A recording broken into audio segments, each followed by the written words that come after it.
Hopefully that'll work, hey? Yeah. I'll keep checking. Hello, everybody. It keeps coming back to this. Hello, everybody. We're live. This is episode 2 of the Hockey Outsiders. It is, well, for me and Mark, it is July 5th. For Pete, it's July 4th in the evening, about an hour and a half till it's the 5th. My name is Mike Jensen. Mark, go ahead. And I'm Marc Chaknita. This is my first podcast with you guys, so I'll try not to bungle this up too badly. And I'm Pete Bauer. I'm the one with the blue avatar, camera problems. Second podcast.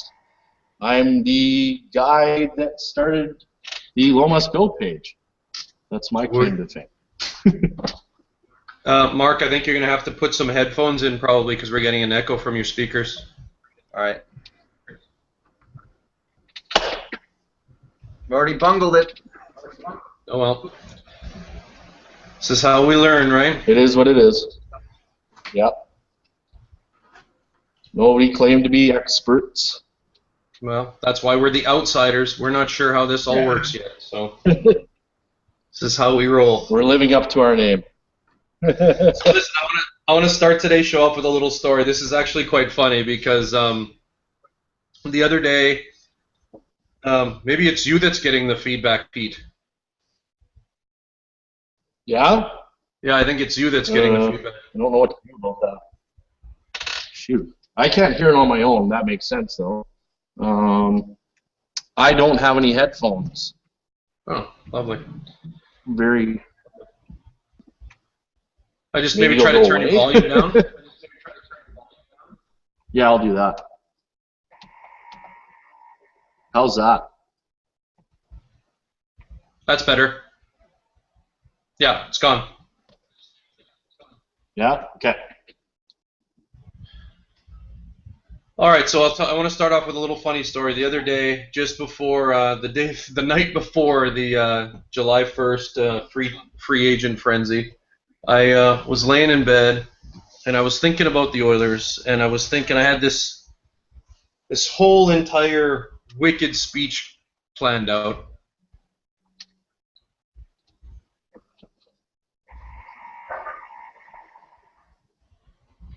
And I had this like whole thing planned out for what I was gonna say on this whole thing. I was saying I had thought this out. I was like, oh, isn't it just a super exciting time to be an Oiler fan? We've got Milan Lucic coming, added to all the young guns of Taylor Hall and Hopkins and McDavid and all these guys. And I wake up the next morning and that Hall trade gets announced, and I went from having this whole super excited, all these young guns finally getting their supporting cast to Taylor Hall was dealt for Adam Larsson. Of course, my first reaction was complete shock, because I think everybody sort of went through the same thing. They were like, we got that for Taylor Hall? That's it? But then after like the day sort of went by, I remember we had planned to do a couple of podcasts in those times, but I was actually kind of glad that we were able to kind of like let it sit for a while, because I don't think it's as bad as everybody thinks it is.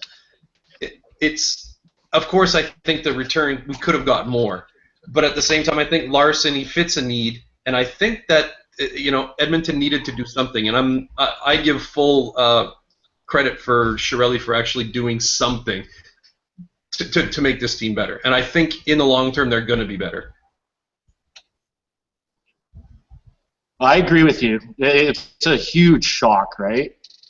Is my audio coming through okay? Yeah, you're fine. Mark's isn't, though. Okay. Yeah, I know it's a huge shocker, right? He's been here for 6 years. So it's going to touch people in that emotional level.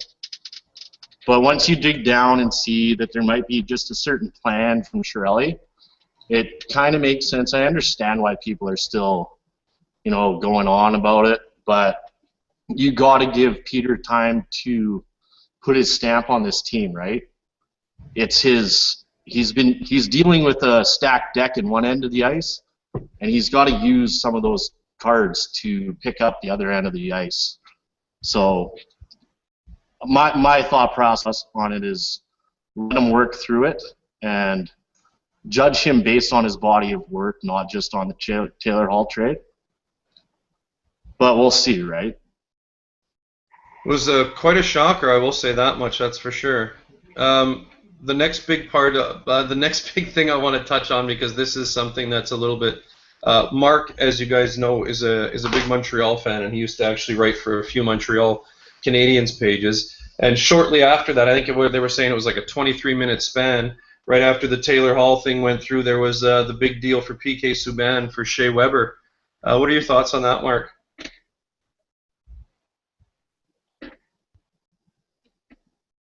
Are you hearing him at all, Pete? No, I can't get him. No, I'm not. I'm not hearing you at I all, can Marc. see his mouth moving, but no words. Yeah.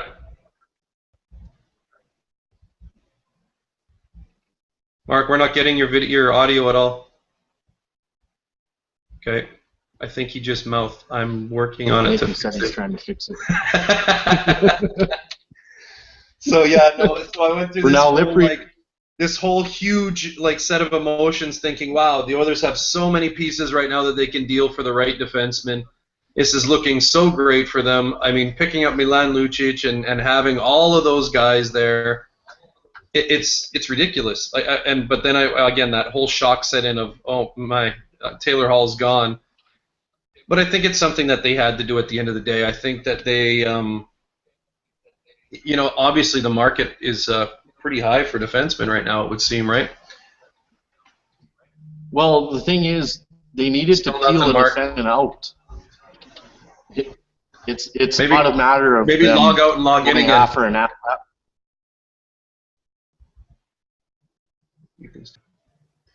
Yeah, always. Like, it's not about them going after an asset that's available. Like, they didn't want to trade Larson. And that was the ask, was Taylor Hall. And that was firm. And once you start to, wrap your head around that, understand that it's going to take a Taylor Hall to get that. We got you now, Marc. Yeah, great. Yeah, and just to let you know, the feedback was actually from my end on that one, so my apologies. Well, we're off to a rocky start. Oh, really? All right, so let's go back. Marc, what are your thoughts on the PK Subban Shea Weber deal? Well, it's funny. I'm listening to you guys bellyache about your minor mistake, although, maybe medium-sized mistake. I'm just shaking my head over here because we made a trade that cannot be judged as good in any possible way unless you really think that Montreal is going to win the Cup in the next couple of years.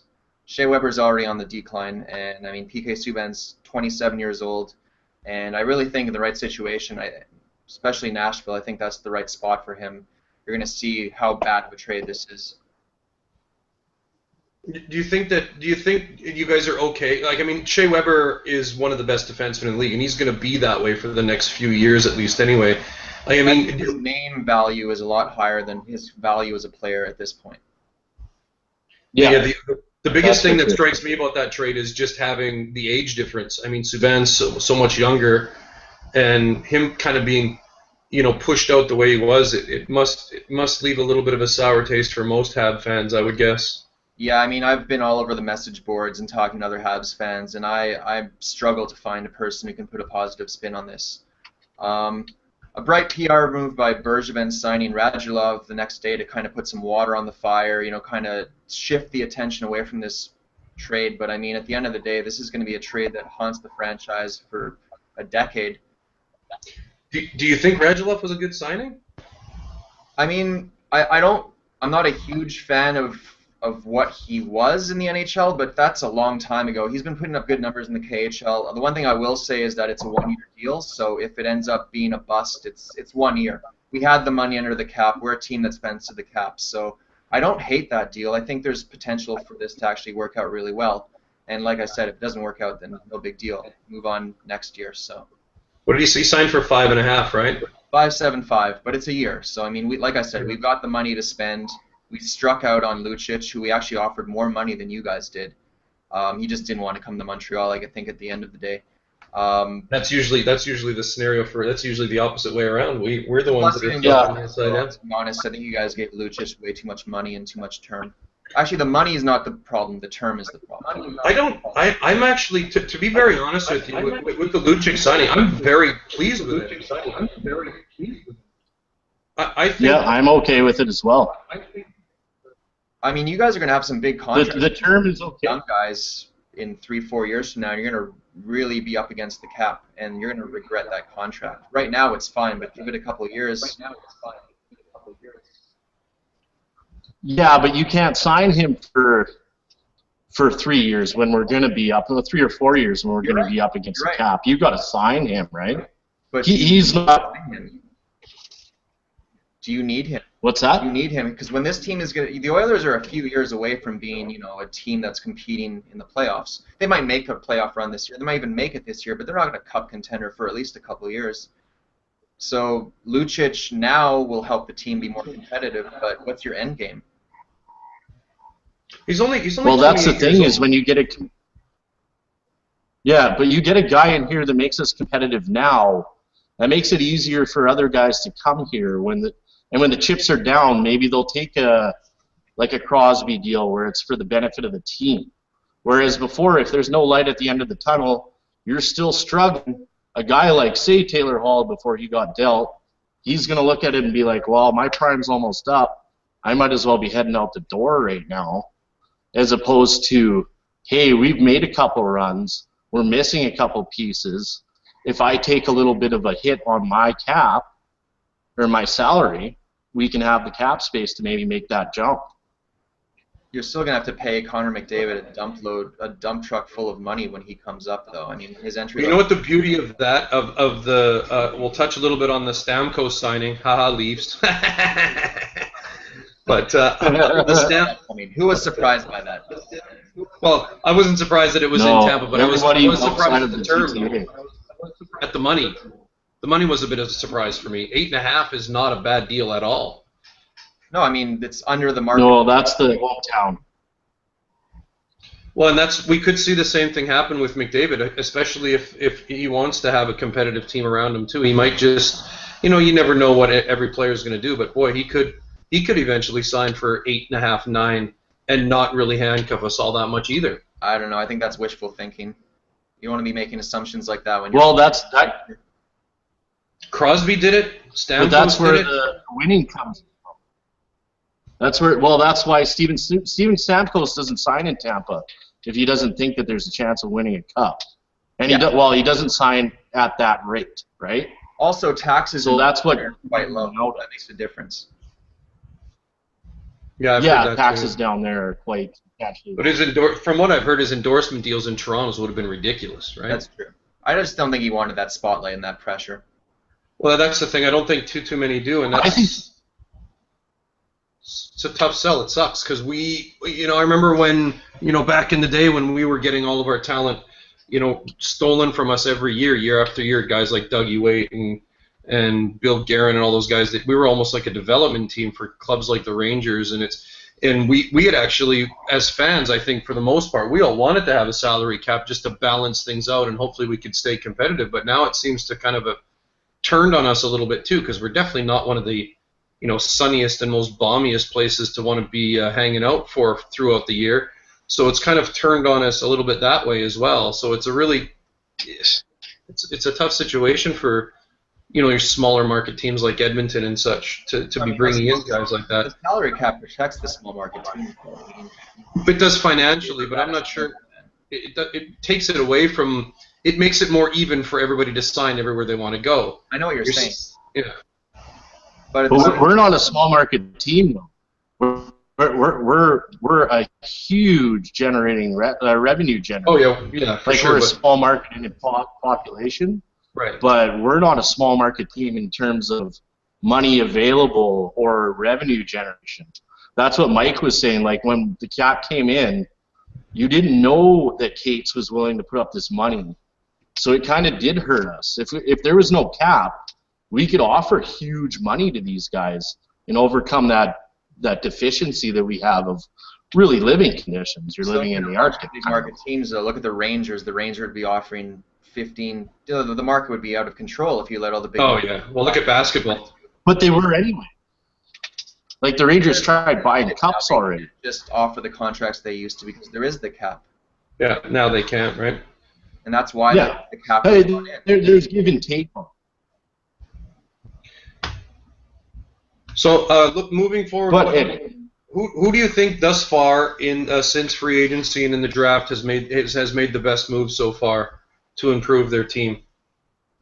Obviously, Marc's going to not say Montreal because he's not very thrilled with that at all. But which of the teams do you think have actually made steps forward? I mean, Edmonton obviously I personally think has, and I think they've probably made the best trades. I don't think they've made the best deals. Let's say something that they went out and were able to do on their own. Like, I mean, they got extremely lucky being able to draft Puljujärvi or whatever his name is out of Finland. That was a gift from Columbus. Thank you again, Jackets. That was very nice of you.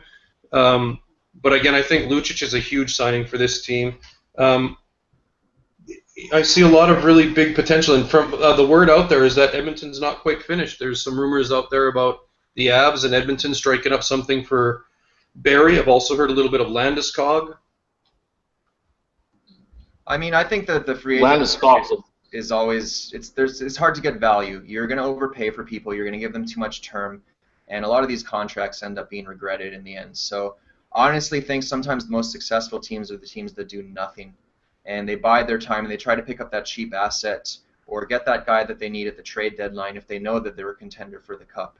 I think the majority of these contracts, like in most previous years, will be regretted a few years down the road.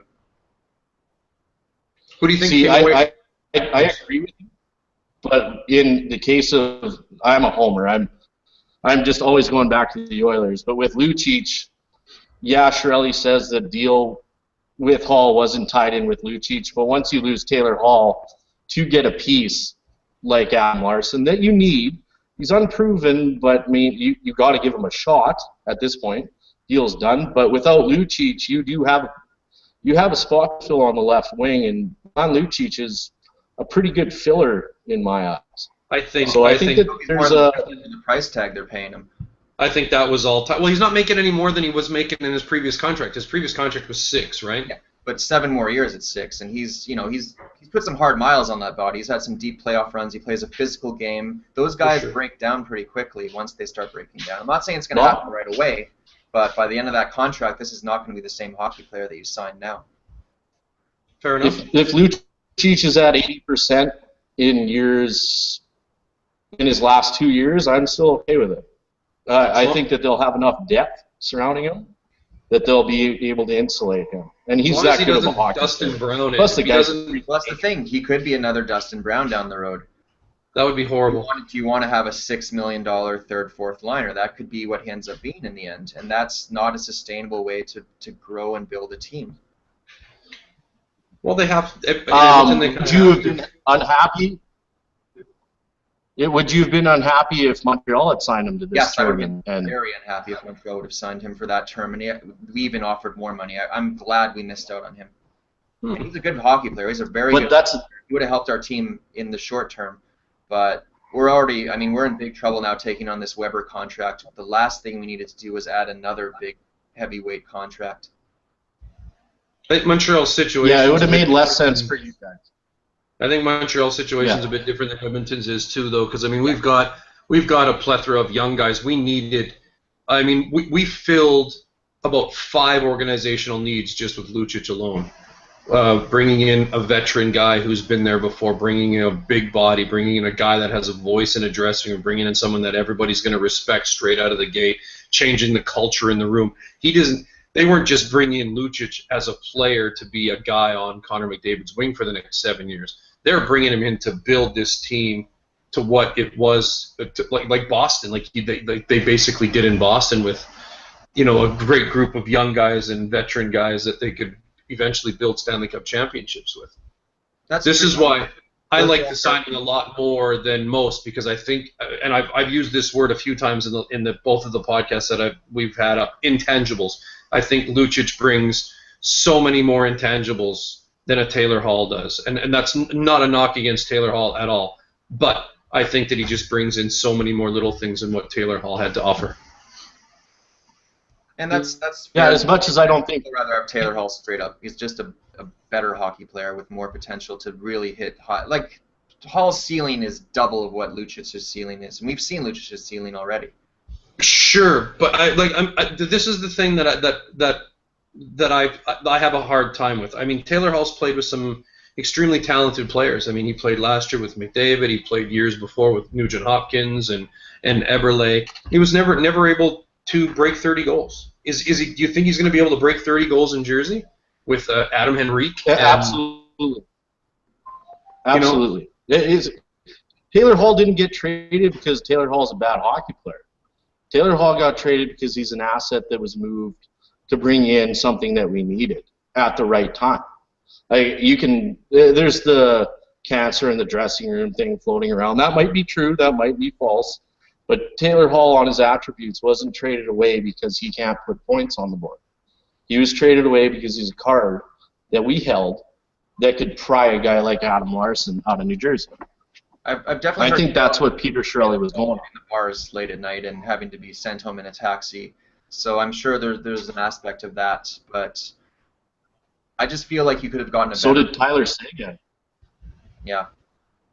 Tyler Seguin worked out pretty damn good. Absolutely. Well, you might be looking at a situation where you're feeling like Boston did trading Seguin and getting. Yeah, I don't know about that. I think Seguin's just a different sort of a hockey player altogether.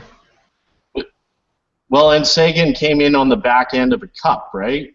He came in when they had already built it up. Yeah. He was a guy they weren't willing to put through the paces and let grow in an organization that already had the voice in the room. We don't have that identity. Lucic is a guy that brings that identity. It helps out the team the here and now, and it helps people moving forward because they'll see the willingness to win, the willingness to go out and spend. Larson's already a 22 to 25 minute defenseman. I'm not writing off Larson. I'm just saying for a sure commodity like Taylor Hall, I would have liked to have gotten something a little bit more of a surefire thing. You know, a guy who's a little more established, shown a little more at the pro level. Montreal and Edmonton should have been talking. I can't figure out how we couldn't have worked out a Hall for Subban deal. Yeah. I would have wanted a little more than Hall for Subban, but if it came down to Hall or Weber, I might go for Hall just for the long term because I really don't think we're going to be a contender for the Cup in the next few years here. So what's the point in getting a guy? Well, that's what boggles my mind with your guys' trade is how do you go from what their ask, well, and what the Oilers potentially gave up, like their offer, to going Weber straight up? It doesn't make much sense. Well, I have a theory about because that. there was so many more assets. We were offering so many more assets than just a Shea Weber at a huge contract, and what is he? He signed up till he's like 55. I'd be more leery about getting rid of a Draisaitl than I would a Taylor Hall for the simple fact that he plays the center position, which is in more of a demand. So, like I said, at the end of the day, if Montreal would have taken a Taylor Hall plus, an Eberle, I would have made that deal all day long. Yeah. But to go back to what you just said there, I actually think that Montreal and Edmonton were probably working on this for a few weeks, and there were reports of Montreal pushing for Draisaitl. They really wanted Draisaitl as part of the package, and I think you're right, Mike, that the Oilers probably looked at it and said, you know what, we don't want to give up Draisaitl. And they probably did offer Hall, and Montreal, for whatever reason it may be, maybe perceived character issues with Hall, probably said no. I think Bergevin probably pushed and thought he had the Oilers over a barrel because Subban was the best defenseman available. It's kind of an interesting coincidence that those two trades happened within a few minutes of each other. Yeah, do you think it was just sort of a fallout effect and Montreal was just like... I think Montreal's best option disappeared. They had a day left before Subban's no trade kicks in, and they panicked. They panicked. And they thought, you know what, Weber's a name we can market. He's a known commodity. We can spin this. We make a big splash in free agency the next day. They were hoping to make a bigger splash than they did. They thought they could just, do damage control. And I'm not sure that they realized how big of a disaster this would be. Maybe they did, but at the end of the day, I just think that the management team, Bergevin and Terry, and they just didn't value PK Subban the way he should be valued. And they overvalued these so-called intangibles, which I think he brings, by the way. He's one of the hardest workers on the team. I think Subban is an absolute beauty. I would love to have him on any one of my teams. If I was building a team, he'd be high up on my list. And he's one of those rare guys that plays better under the intense media scrutiny of Montreal. Those guys do not grow on trees. They're hard to find. We had one. And yeah, I mean, this is going to be something that we're recovering from for a decade. Yeah, what do you think Montreal's finished? I hope not, because I like Montreal. But you want to hope that Bergevin knows a little bit more than everybody else, because on the face of it, that trade makes no sense. I liked Bergevin when they brought him in. I thought he did. You know, he was a pretty conservative manager, but he was making pretty good moves. Therrien being hired kind of made me question that a little bit, but I thought it's fine. He's a transitional coach. Well, he'll be gone in a few years. But last year when he went out into the media and said, I am not firing Michel Therrien no matter what, case closed, a day after the season's over, comes out and reaffirms that, says we're not making any changes with the coaching staff, although they did get mullered eventually. I've lost confidence in this guy's ability to run a team. And trading Subban for the return of Weber pretty much solidified that belief. Your situation kind of reminds me of the tail end of Craig McTavish, his tenure here. The way that he's using public statements to kind of try and build up certain people, and they're just the wrong. It kind of reminds me of the way that he dealt with Dallas Eakins. I don't know. I hope it's better because I like Montreal. They're my favorite team in the East, but it does look like you have kind of a manager that's flying off the rails a little bit, doesn't know which way to go. Maybe he's getting pulled by ownership. No, I don't think. I think definitely not ownership, because actually, if you go back to when PK Subban signed that big contract, $9 million a year, they went to arbitration, and Bergevin was playing hardball with him, and it's widely reported now that Molson had to step in and say, look, guys, let's just get this done. Let's sign the deal. It's a little more than we want to pay. And he stepped in and saved that situation. So this whole time, Bergevin and Therrien have not been sold on Subban as a cornerstone of the team. And this year was kind of the perfect storm with Price going down and the team floundering. And I think they saw this as their last chance to make a fresh start and not have this guy as a building block. I really don't think they wanted to go forward with him as a core member of the team, and I think that's a fatal mistake. Price and Subban were quite close too, weren't they?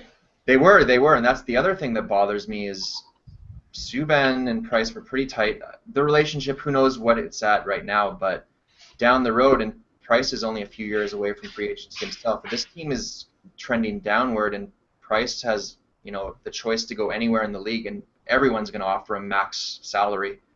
He's probably not going to want to stay in Montreal. Is Montreal done? You think they make any more deals?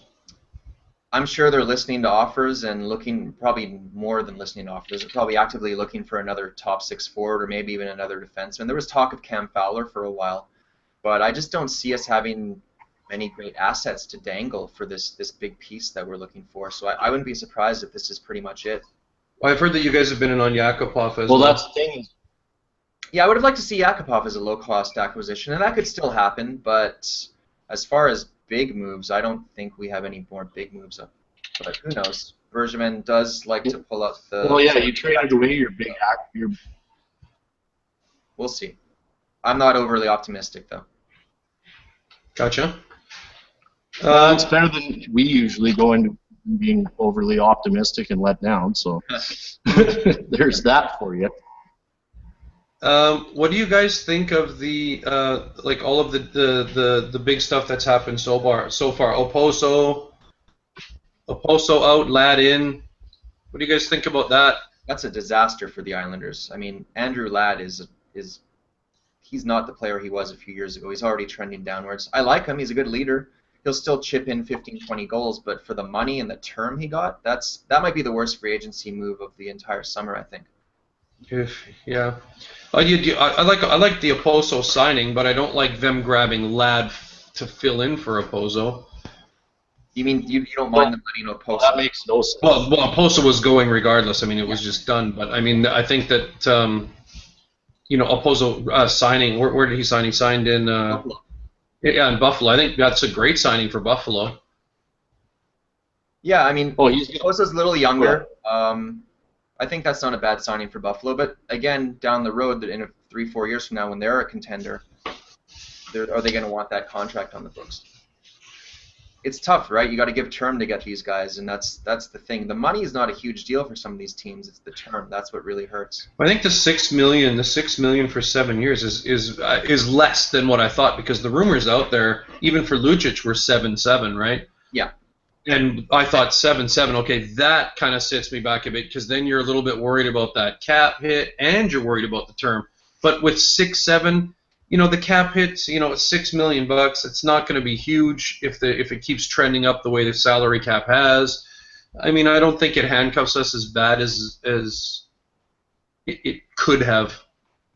Yeah, that's true. And I mean, the cap should keep going up, although it's not been flying up the charts. But with the Las Vegas franchise coming in, potentially maybe one more team a couple years later, that's going to help boost revenues, and that's going to help bump up the cap too. So yeah, that's something that I think a lot of these teams count on, is the cap continuing to rise.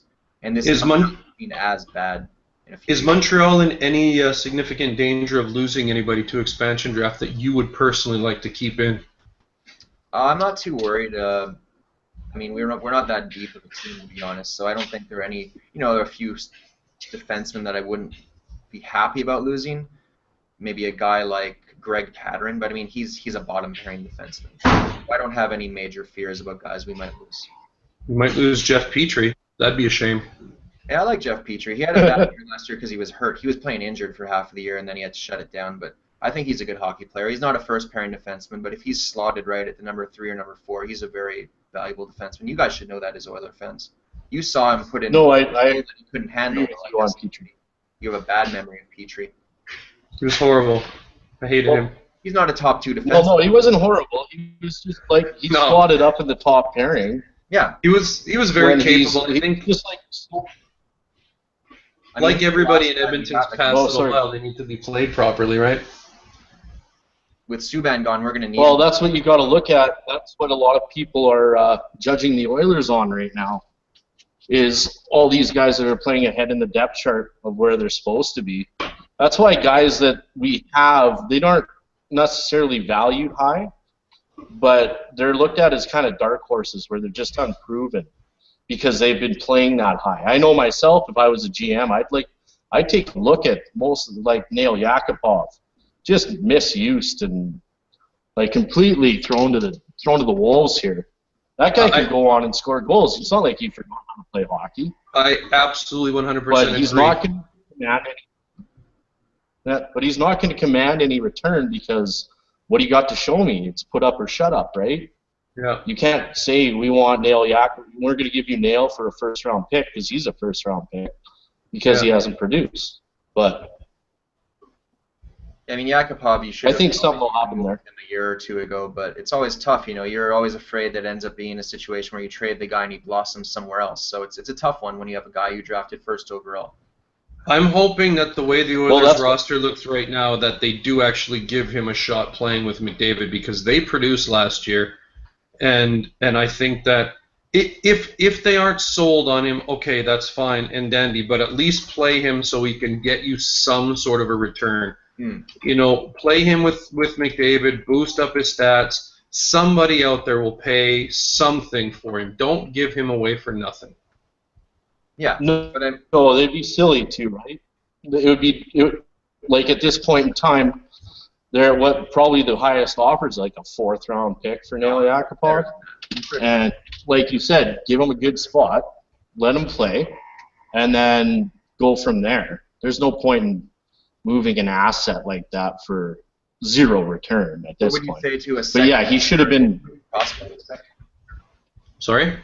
You said 4th rounder. I think you guys could probably have a better offer on the table right now. What would you say to maybe a 2nd rounder and a pretty decent prospect? Not an elite prospect, but a guy who's going to be projected to be an NHL player. I think that if they had that offer, they would have gone with it. You think so, eh? I think if that was on the table, that Chiarelli would have moved them. I sure hope Chiarelli's in the Even same after the trade thinking way as I deadline. am. I hope that he's not thinking that way. I hope that he says that, look, yeah, we need to give this kid a shot, because he's look, ever since he's come to Edmonton, there's been I've heard nothing but good things about his attitude, his work ethic. He's trying. He's just been misused by the coaching staff and management, as far as I'm concerned. And And to just let him go for something like that, I think could end up being a huge mistake. But then again, you look on the flip side, and he's had issues with his Russian coaches and stuff too. So I'm not sure what exactly to believe. I think he's probably just not the easiest to coach player. It sounds like he's not in good position out there, and he just kind of runs around like a chicken with his head cut off. And that's the problem that people have had with him, is that he doesn't play within the team system. Yeah. Well, he's an elite sniper, right? He came out of junior as an elite sniper, Well, and he came into a position. All the points in junior. He came to Edmonton. Sorry, I didn't catch that. I said all these guys end up coming from junior having put up big numbers. Not all of them translate to being big scorers in the pros, though. They got to find another way to fit in, another way to help the team. So, I think the issue with him is that he's not doing. Yeah, but that's different. Well, yeah, but that's a difference between him and a guy that, not saying because he's Russian, but he's a pure shot, like he's a pure sniper, right? He wants the puck, he wants the minutes, and they should have known it when they drafted him, that you can't let that guy hang out and just kind of try to develop his defensive game. I'm a firm believer that if you draft a sniper, you have to let him mature in his offensive game before you can sit him down and be like, okay, now we need to work on your back checking. Now we need to work on your positioning in your own end.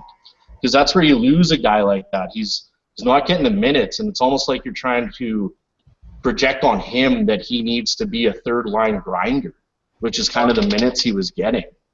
Well, I think that's because he's not doing the job of a top six player. Today's top six player in the NHL is not just a one-dimensional player. They all have to play at both ends of the ice to be effective. If he wants to be an elite player, I mean, first overall, he's got to excel in all aspects of the game. I'm not saying he has to be an elite defensive player, but he can't be a liability when he's on the ice. Yeah, I think that's the main thing. Especially with the defense Edmonton's had, I'm not sure I place much blame on him as just a hockey player for that either, though. I mean, that team's been a mess defensively for years, right? Yeah. But again, if they were settled on again, the main point that I have is that a lot of the fans in Edmonton they really rag on Yakupov a lot, and they give the kid a real rough go. But like I said, if the organization is set on letting him go, then okay, then let him go. But at least try to increase his value before doing that. I mean, they should have done this last year, the year before, whatever it was. They should have had him playing with McDavid for the remainder of last season if their initial plan was to deal him away. Plain and simple. No, that's a fair point. And from what it sounds like, they're shopping him, and at this point in time, they're not going to get anywhere near what his value is. So again, I think that if they were and there's a chance that Neil Yakupov could go. He could go to a team and bust out, and completely bust, or he could turn into a 35 goal scorer. And that's also what you have to think about. I say let him line up right beside McDavid, put him between the hash marks on the power play, let him fire away like Ovechkin does from between those hash marks, let him play with McDavid until his value is enough where you can get something for him. Not a second-round pick and a decent prospect. Let's get a first-round pick. Doesn't have to be top 10, but get something of value for him, a defenseman, whatever it might be. But play him with McDavid. They were putting up points and they were scoring goals. Do you want to trade Neil Yakupov I don't. Do you want to trade Neil Yakupov when he puts those points up, though? I don't. No, that's what they got to be thinking about. Well, I've told you. No, I know, but are they going to want to trade him?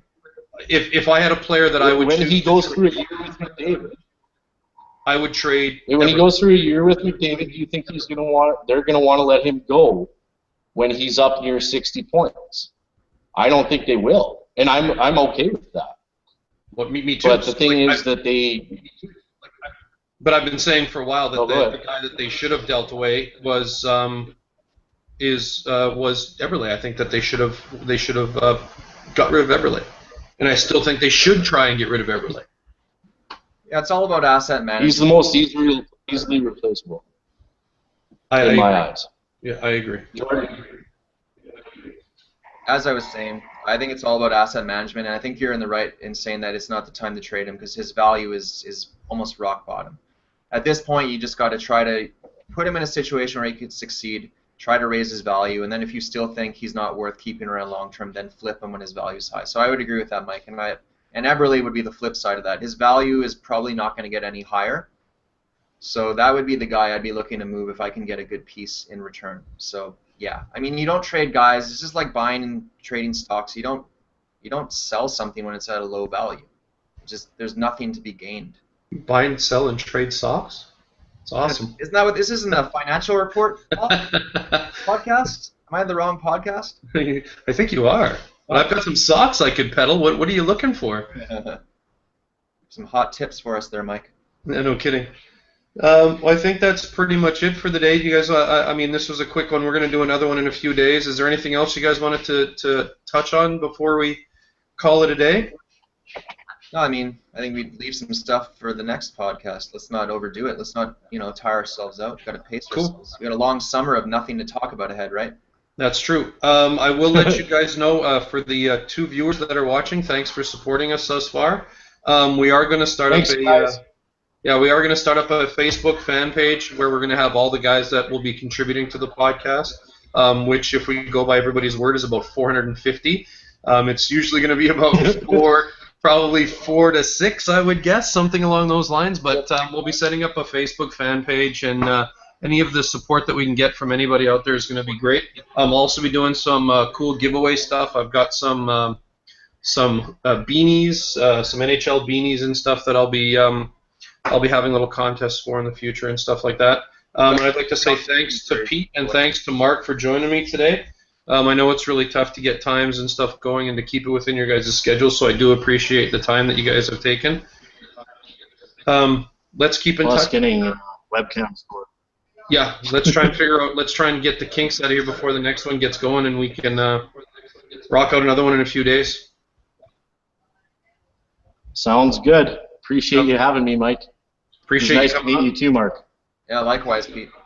We'll get going on this stuff again here in a few days. Let's try and garner some points and get a 4th in here if we can next time around. Richard should be up and going again here on the next one as well, so hopefully he'll be around. All right. Sounds like a plan. All right, guys. Thanks for watching, everybody. Thanks for coming out, Pete and Mark, and I'll see you guys soon. Good. Later. Take it easy.